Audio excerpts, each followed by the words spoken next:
कौन है?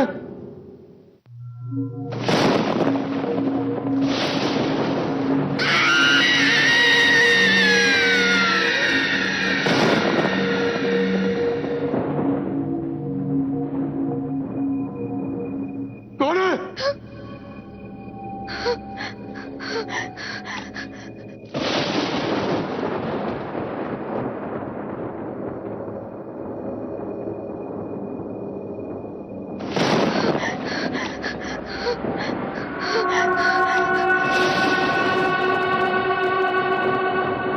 कौन है अंदर?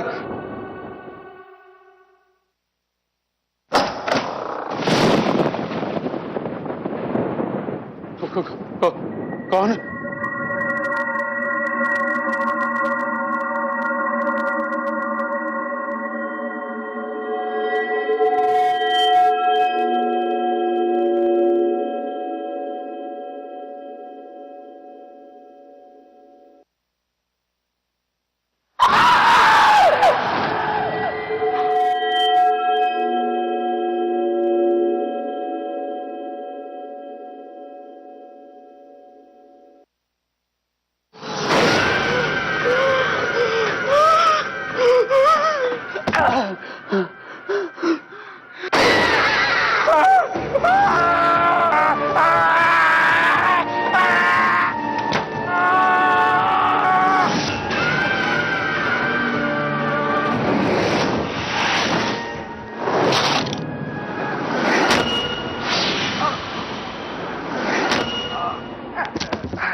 गुजरात के समुद्र तट से जुड़ा सिलवासा एक छोटी मगर बेहद खूबसूरत जगह। इस जगह के दक्षिण छोर पर बना गुलमोहर विला कई बार खरीदा और बेचा गया, और कोई भी खरीदार ज्यादा दिन तक उस विला में रह नहीं पाए। एक अजीब सी वीरानगी और खामोशी है इस विला में। कई लोगों का मानना है कि रात के समय अजीब अजीब सी आवाजें आती हैं इस विला से। कई सालों से बंद पड़ा ये विला अब खुला है अपने रेनोवेशन के लिए। इस विला के नए मालिक ने इसको रिजॉर्ट में बदलने के लिए नियोमी नाम की एक बेहतरीन इंटीरियर डिजाइनर को इसकी जिम्मेदारी सौंपी। नियोमी ने इस पुराने वीरान विला को नया तो बना दिया, पर उसको नहीं पता था कि उसने कई डरावने और रहस्यमयी राज को जिंदा कर दिया जो बरसों से इस विला में दफन थे। कांग्रेचुलेशंस मैम, सारा काम अच्छे से हो गया है। जी, और अब कोई नहीं कह सकता कि 30 साल से बंद पड़ा ये घर एक खंडर था। यहाँ की हर चीज मानो दम तोड़ रही थी, बट नाउ इट्स परफेक्ट। ये तो आपके हुनर और कला का कमाल है। इस जगह में आपने जान डाल दी है। ओ कम ऑन राकेश, मैं एक इंटीरियर डेकोरेटर हूँ, कोई जादूगरनी नहीं। वैसे राकेश, वो बेसमेंट का क्या हुआ? यस मैडम, हमने उस बेसमेंट को खोलकर देखा था। उसमें बहुत सारी पुरानी चीजें पड़ी हुई हैं। ऐसे लग रहा है जैसे बरसों से उसको खोला ही नहीं गया था।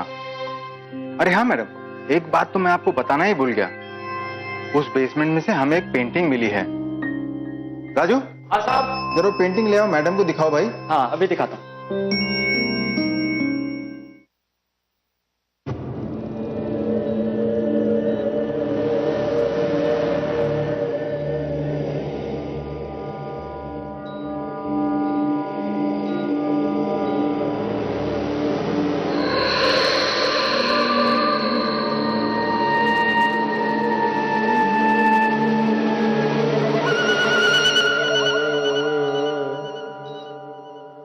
वाव, कितनी खूबसूरत लड़की की पेंटिंग है ये।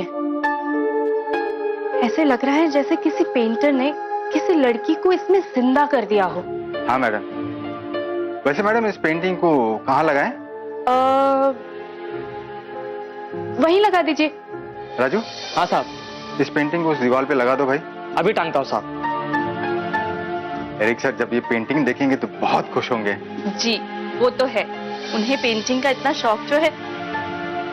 वैसे वो कल ही आ रहे हैं। ये तो बहुत अच्छी बात है मैम। अच्छा मैडम, ये चाबी लीजिए। क्रिसमस के बाद हम आएंगे तो और सारा सब काम कर देंगे। Merry Christmas and happy new year to you ma'am. Same to you. Thank you.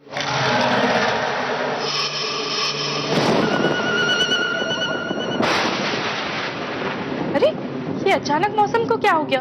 देखिए, आप लोग चाहे तो आज रात यहीं रुक जाइए। नहीं मैम, पूरे 1 महीने से हम इस घर में काम कर रहे हैं। अब तो घर की याद आ रही है। आप फिक्र न करें, हम लोग किसी तरह घर पहुंच जाएंगे। ठीक है, लेकिन संभाल कर जाइएगा। चलो।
कौन?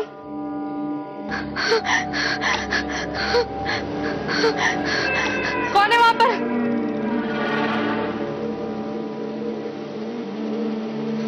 कौन है? कौन है वहां पर?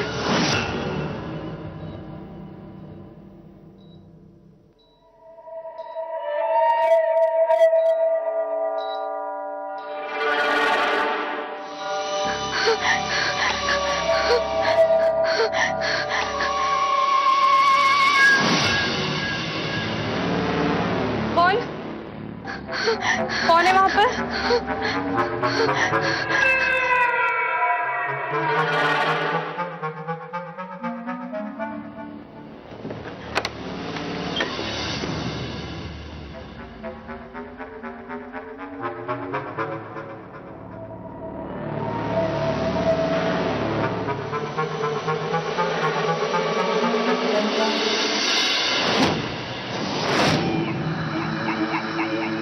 ये पेंटिंग यहाँ कैसे? ये तो हॉल में थी।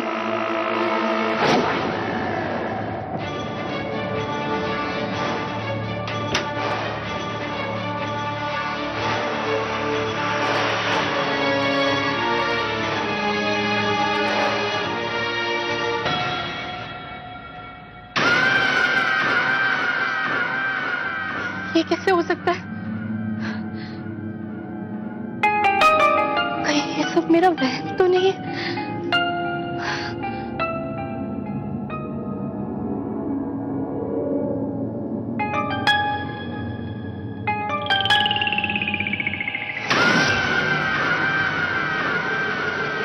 मैं कई सालों से साइकियाट्रिस्ट के तौर पर प्रैक्टिस कर रहा हूं। एरिक मेरा एक ऐसा अनोखा पेशेंट था जिसके केस ने मेरे देखने का पूरा नजरिया ही बदल दिया। ये बात है उस टाइम की जब नोमी, एरिक की वाइफ, उस मेंशन के रेस्टोरेशन के लिए आई थी। उसे एक जादुई पेंटिंग मिली घर के गोदाम से। उस पेंटिंग में ऐसी कशिश थी कि जो भी उसे देखे उसके दिमाग में बस जाती थी। नोमी को यह नहीं पता था कि इस पेंटिंग के उसकी लाइफ में आने का क्या मकसद था और क्या होने वाला था।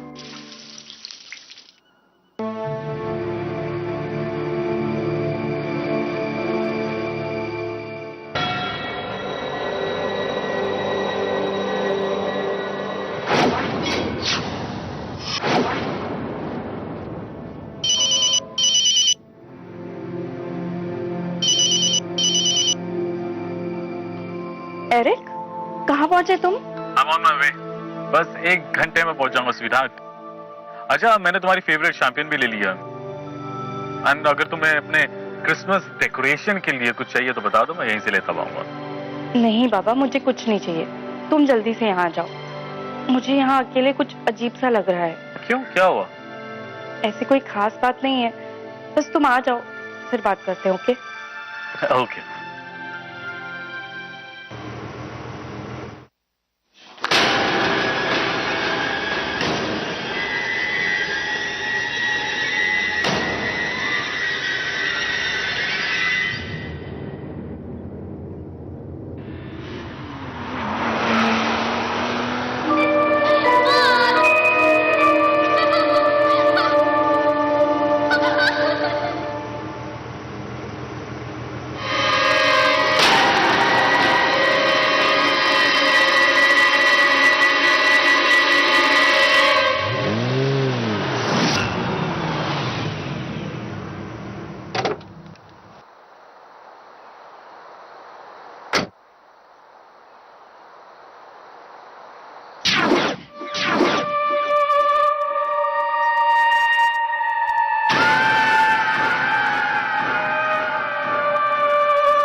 मुझे ऐसा क्यों लग रहा है कि यहाँ मैं पहले भी आ चुका हूँ?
डरा के रख दिया तुमने मुझे।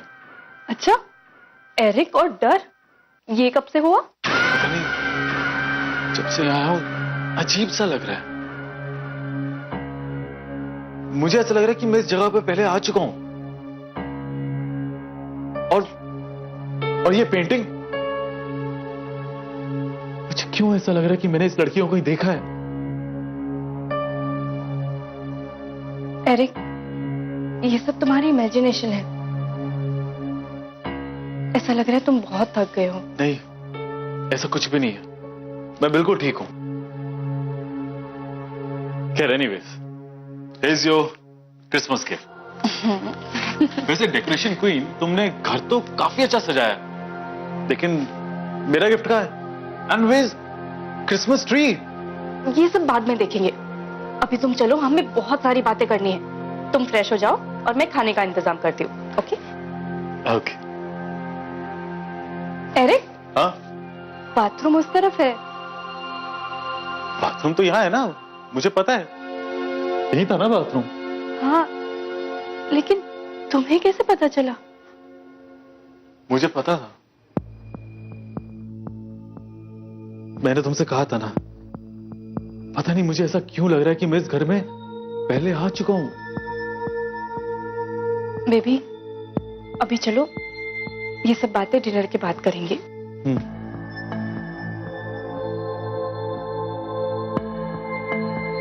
एरिक को कैसे पता चला कि बाथरूम इस तरफ था? ये तो सिर्फ मैं जानती हूँ कि मैंने उसको हटवाकर दूसरी तरफ लगाया है।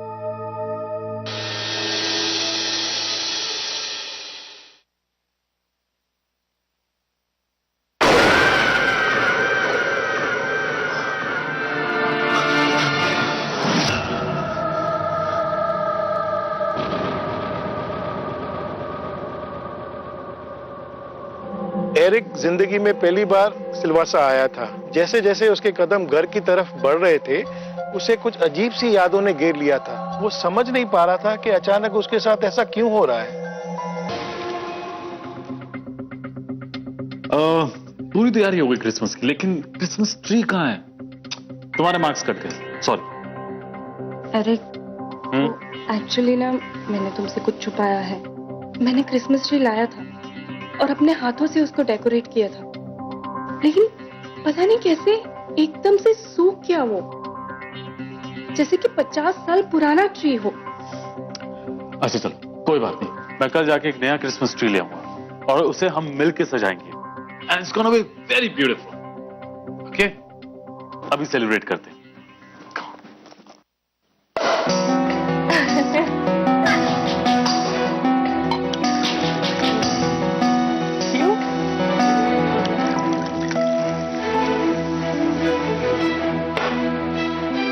Cheers.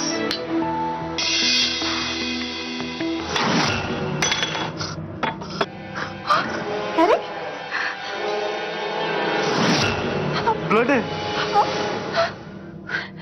केक।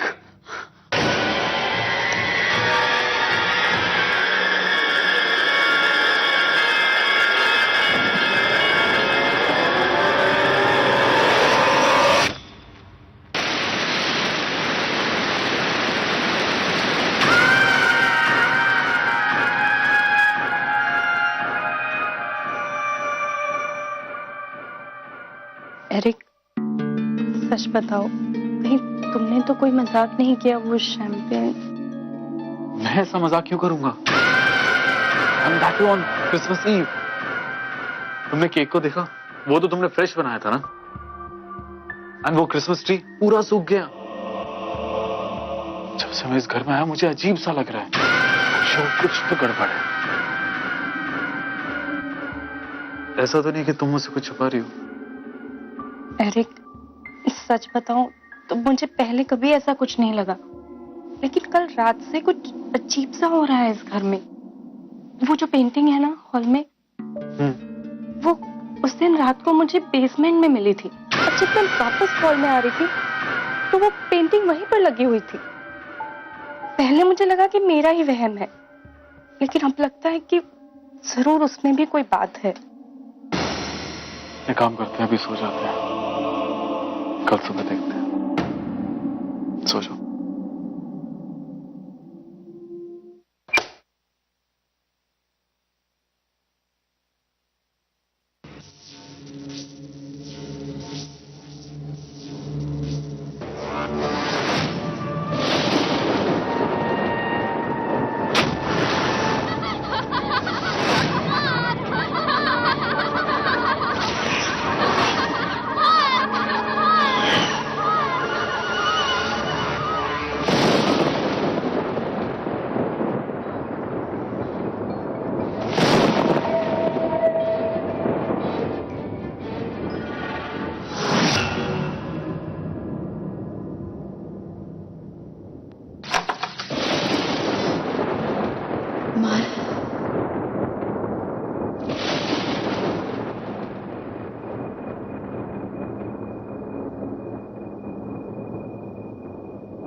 मुझे पता था तुम वापस आओगे।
क्या कर रहे हो? मैं यहाँ कैसे आया?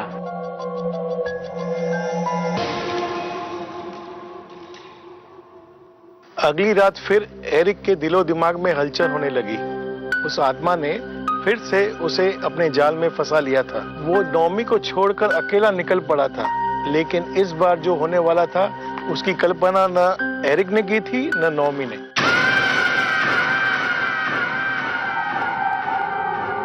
Mark Mark Mark Mark Mark Mark Mark Mark Mark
Eric,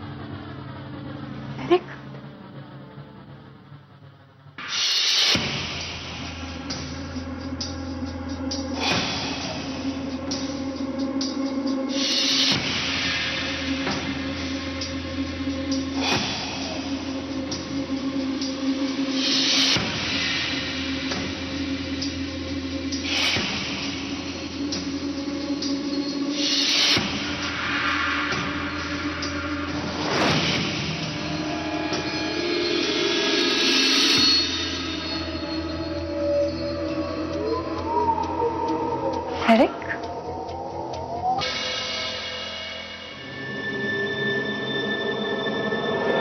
खूबसूरत है ना?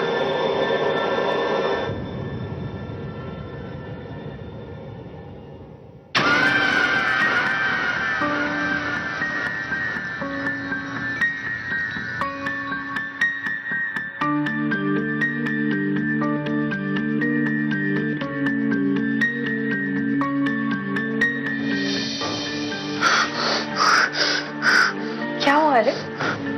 मैंने तुमसे कहा था ना, मैं यहाँ पहले भी आ चुका हूँ। उस इंसिडेंट के बाद नॉमी शॉक थी। उसके समझ नहीं आ रहा था कि वो क्या करे, किसकी सलाह ले और कैसे एरिक को उस आत्मा से बचाए। एरिक था जो सुनने को कुछ तैयार ही नहीं था। वो पूरी तरह उस पेंटिंग की आत्मा के वश में आ चुका था। तब नॉमी ने किसी रेफरेंस के जरिए मुझे कांटेक्ट किया। एरिक, ये लो, दवाई ले लो।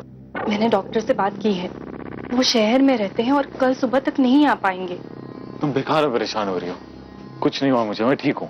तुम्हें इतना तेज बुखार है और तुम कह रहे हो कि तुम्हें कुछ नहीं हुआ है। एरिक, क्या सोचा था हमने कि तुम आओगे, हम ढेर सारी बातें करेंगे, लेकिन सब कुछ। मैंने भी तो यही सोचा था। समझ में नहीं आ रहा ये सब क्या हो रहा है। ये सब तुम्हारा वहम है। मेरा वहम है? अचानक मेरी आंखों के सामने अजीब सी तस्वीरें आ जाती है, वो मेरा वहम है। उस लड़की का चेहरा मेरी आंखों के सामने घूमता रहता है। उसका चिल्लाना, उसकी मौजूदगी का एहसास हमेशा। वो देखो, वो लड़की वहीं पर है। एरिक, देखो, वही लड़की है। एरिक, कोई नहीं है, कोई नहीं है वहां। तुम ठीक से देखो, वही लड़की है। एरिक, ठीक है, चलो हम अभी इस घर से चले जाते हैं, ठीक है? मुझे नहीं जाना, कहीं नहीं जाना मुझे। अच्छा ठीक है, अभी तुम सो जाओ, तुम्हें रेस्ट की जरूरत है, प्लीज।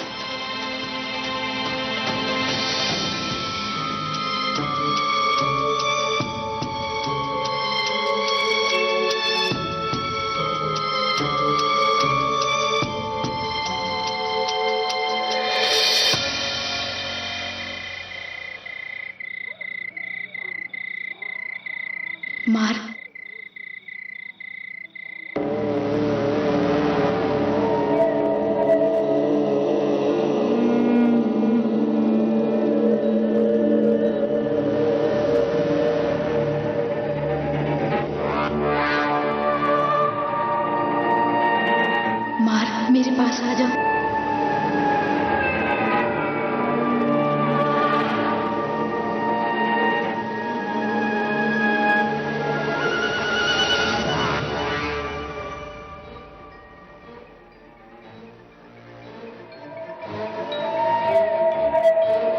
कौन हो तुम? क्या चाहती हो?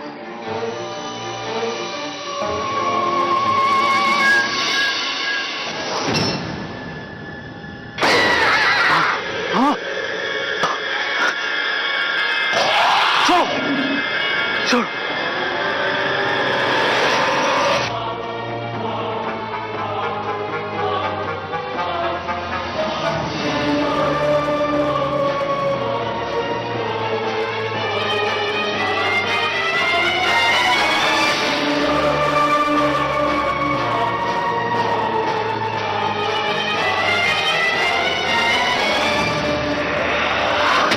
एरिक, क्या कर रहे हो? छोड़ो मुझे। कौन हो तुम? मैं तुम्हारी वाइफ हूँ एरिक, नयोमी। कौन नोमी? मैं एरिक नहीं हूं, मैं मार्क हूं। तो फिर एरिक कहां गया? मुझे नहीं पता। मैं मार्क मेंडिस हूं। डॉक्टर, मुझे एक पेन और पेपर दीजिए।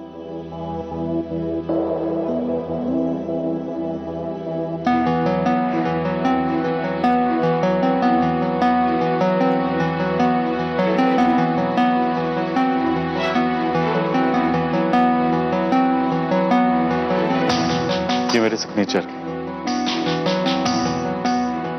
अब आप उस पेंटिंग पे किए हुए सिग्नेचर को देखिए।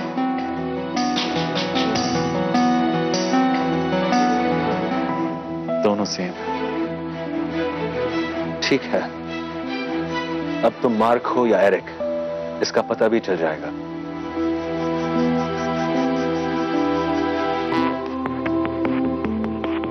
इस क्रिस्टल बॉल को गौर से देखो, जब तक तुम्हारी आंखें भारी ना हो जाएं।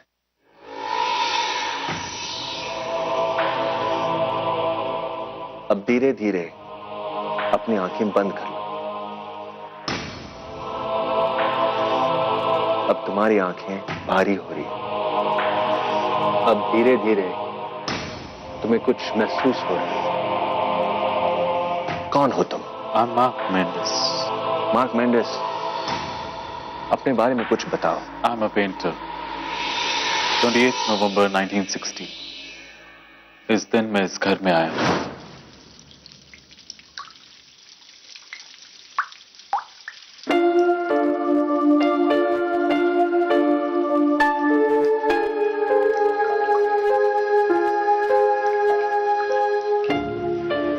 रीमा इस घर की मालकिन थी। मुझे पेंटिंग करने के लिए एक कमरा किराए पे लेना था। Reema, she was beautiful. तो धीरे धीरे मेरी पेंटिंग की प्रेरणा बनती गई और मैं रात दिन सिर्फ उसी की पेंटिंग बनाने में लग गया।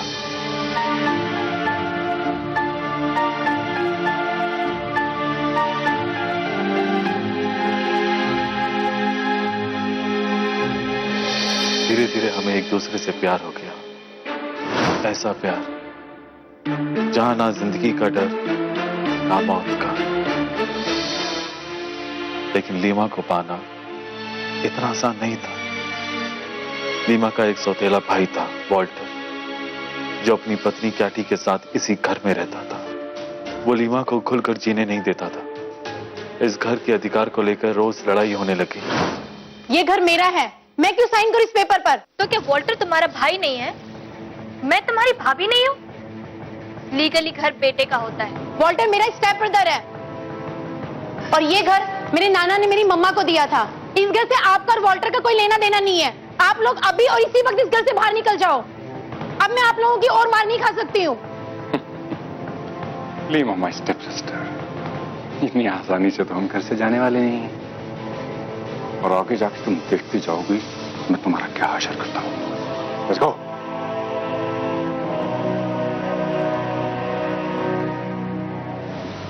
मुझे पता था कि लीमा ने अगर आज हिम्मत दिखाई तो कहीं ना कहीं मैं था उस हिम्मत के पीछे।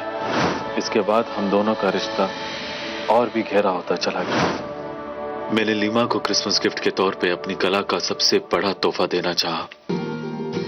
लीमा की एक ऐसी पेंटिंग जिसे दुनिया कभी ना भूल पाए।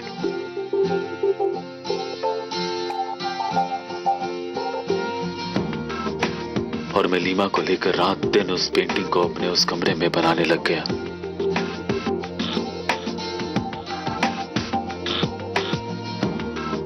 वो अनमोल पेंटिंग मेरी रात दिन की मेहनत के बाद आखिरकार बनकर तैयार हो गई।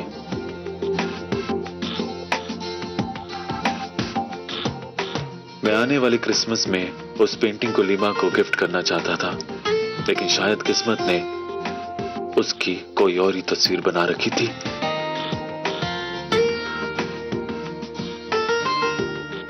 मुझे अच्छे से याद है,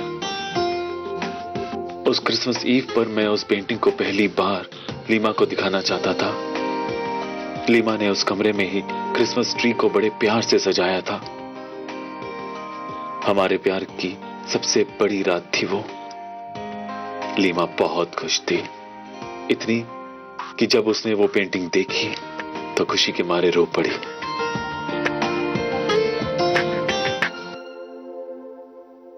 हम अगले दिन ही शादी करने वाले थे। लीमा एक बार मुझे हग करना चाहती थी।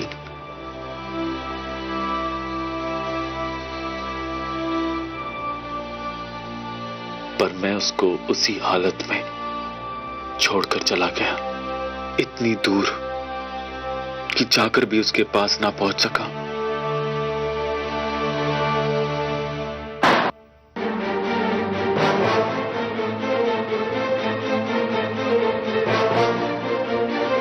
मैं बिक गया था। वॉल्टर ने मुझे खरीद लिया था।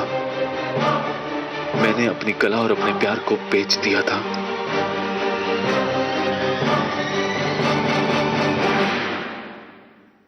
मैंने लीमा को धोखा दिया था। कोई है? और उसको उसी कमरे में बंद कर दिया था। दरवाजा खोलो। क्योंकि वॉल्टर यही चाहता था। पर लीमा मेरा इंतजार करती रही।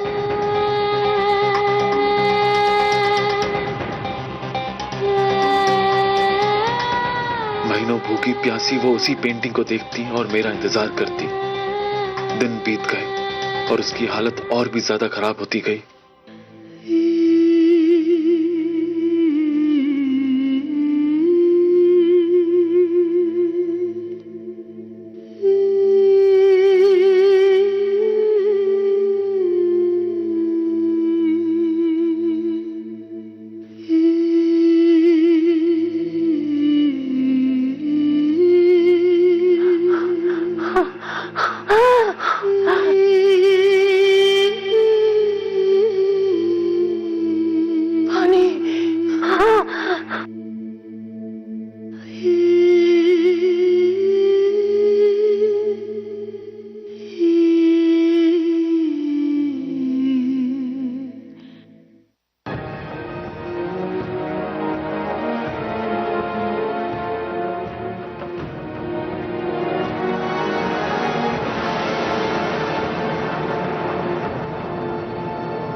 मुझे अपनी गलती का एहसास हुआ और मैं वापस लौटा।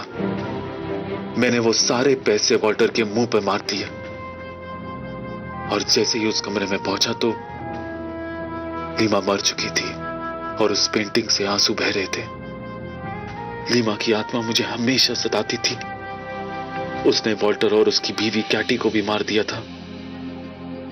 लीमा मरकर भी मुक्त ना हुई और मैं जिंदा रहकर भी तड़पता रहा।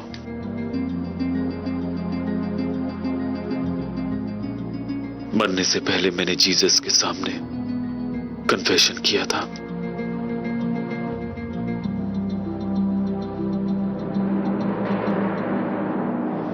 और ना ही मुझे आज तक माफी मिली है और ना ही मुझे आज तक मुक्ति मिली है। मुझे लीमा के साथ जाना ही होगा और ना ही मुझे आज तक माफी मिली है और ना ही मुझे आज तक मुक्ति मिली है। यही मेरा प्रायश्चित है। नायोमी, हमारे पति को एक डॉक्टर नहीं बचा सकता। इसे इलाज की नहीं, ऊपर वाले की ब्लेसिंग्स की जरूरत है। लोग फौरन इस घर से निकल जाओ। आप ऐसा क्यों कह रहे हैं? एक डॉक्टर से ज्यादा भगवान की शक्ति पर भरोसा करता हूं। तुम्हारे पति लीमा के आत्मा के वश में है।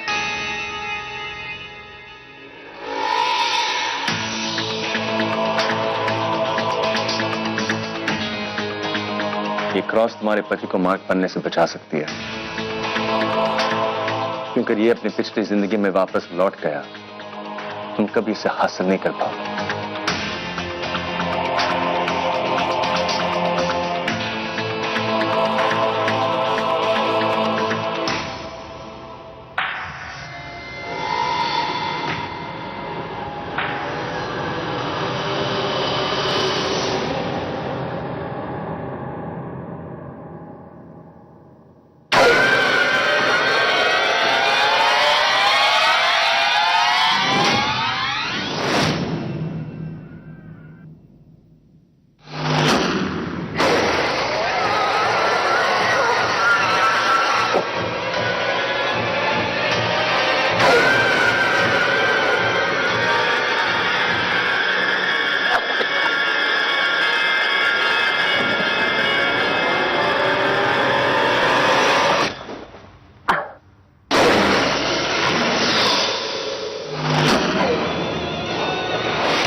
तुम नहीं जा सकते, मैं तुम्हें नहीं जाने दूंगी। मैंने सालों से तुम्हारा इंतजार किया है। नहीं, नहीं।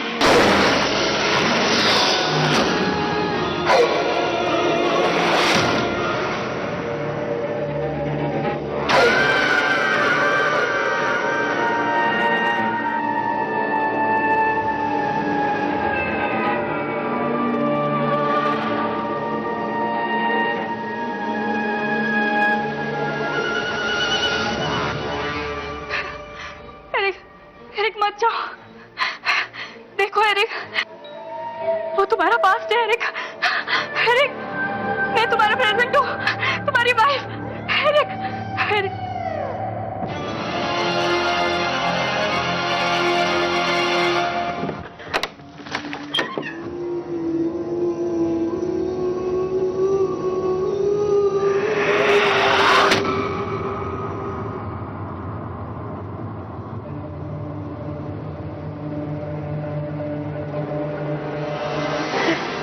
Eric, Eric, Eric.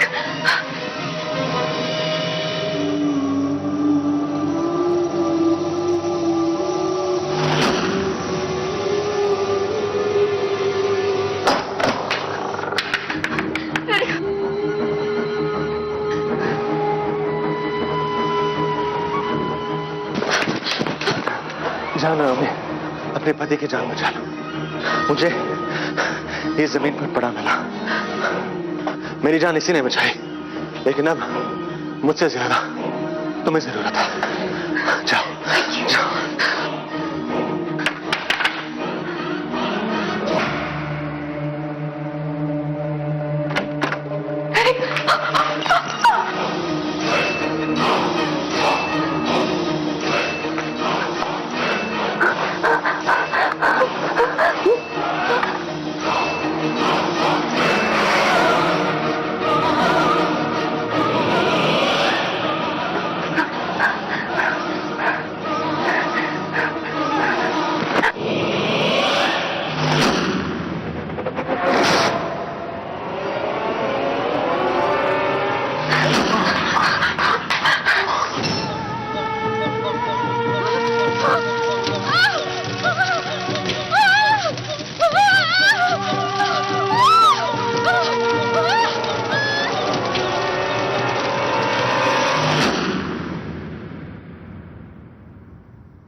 Lima painting में कैद होकर हमेशा के लिए मुक्त हो गई थी। शायद वही उसके लिए अच्छा था। जाने से पहले दोनों मुझसे मिलने आए थे। वो अपने साथ एक ऐसा एक्सपीरियंस लेके जा रहे थे जिस पे शायद ही कोई विश्वास करे। इस घटना के बाद ना वो पेंटिंग ना लीमा उनकी जिंदगी में वापस आई। नोमी और एरिक आज भी बहुत खुश है, उनको एक बच्चा भी है। जमीन, जायदाद, पैसा, इसकी लालच और लालसा अपने साथ हमेशा अनहोनी लेकर आती है। सत्ता और शक्ति की चाह में इंसान किस हद तक गिर सकता है, यह अभी आपने इस एपिसोड में देखा। यदि कोई आत्मा भटक रही है अपनी इच्छा पूर्ति करने के लिए या बदला लेने के लिए, इसका मतलब यह नहीं है कि उसे कष्ट नहीं है। किसी आत्मा का भटकना अपने आप में काफी कष्टदायक होता है। उसे शक्ति अर्जित करने के लिए दूसरी आत्माओं की मदद लेना पड़ती है और यह एक बहुत कष्टदायक यात्रा होती है। इच्छाएं रखना गलत नहीं है, परंतु अपनी इच्छाओं का दास न बने कभी। कोशिश करें किसी के कष्ट का कारण न बने, दूसरों की सेवा करें, सुरक्षित रहें।